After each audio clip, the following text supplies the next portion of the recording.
கிருஷ்ணகிரி அருகே வீட்டிற்குள் கட்டிலில் தூங்கிக் கொண்டிருந்த இளைஞர் மர்மமான முறையில் தீயில் கருகி சடலமாக கிடந்த சம்பவம் பரபரப்பை ஏற்படுத்தியுள்ளது.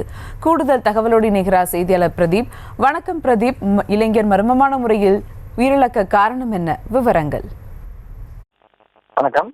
கிருஷ்ணகிரி மாவட்டம் மகராஜ கடை அடுத்த பெரிய தெக்கேப்பள்ளி கிராமத்தை சேர்ந்தவர் கார்த்திக்.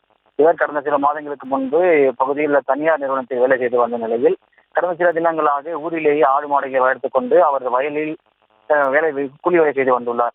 இந்த நிலையில் நேற்று இரவு வழக்கம் போல அவர் வீட்டிலிருந்து வந்த கார்த்திக் தோட்டத்தில் உள்ள தனது கொட்டகையில் உறங்குவதாக சென்றுள்ளார். இந்த நிலையில் காலை அவரது மனைவி பிரியா கணவரை நீண்ட நேரமாக காணவில்லை என அவரை தொடர்பு கொண்ட முயற்சித்த போது அவருடைய செல்போன் தொடர்பு துண்டிக்கப்பட்ட நிலையில் அவரது உறவினர்கள் தற்போது அந்த கொட்டகையை பார்த்துள்ளனர். அப்போது கொட்டகையில் அவர் படுத்திருந்த அறையில் முழுவதுமாக தீ எரிந்து கொண்டிருந்த நிலையில் புகைமூட்டமாக காணப்பட்டது.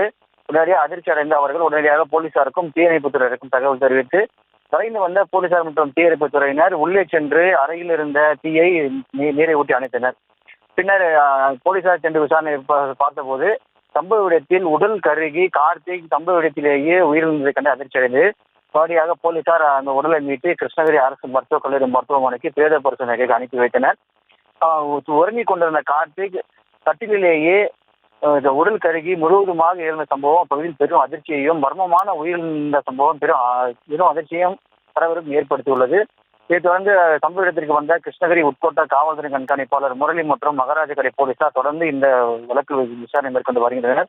மேலும் இந்த சம்பவம் குறித்து சம்பவ இடத்திற்கு வந்த கைரேகை நிபுணர்கள் மற்றும் மோப்பனாய் உதவியுடன் தற்போது இந்த விசாரணை மேலும் துரிதப்படுத்தப்பட்டு வருகிறது. இந்த சம்பவம் பகுதி பெரும் கிராம மக்களையும் பொதுமக்களையும் சோகத்தையும் அதிர்ச்சியும் ஏற்படுத்தியுள்ளது. விவரங்களுக்கு நன்றி பிரதீப் குமார்.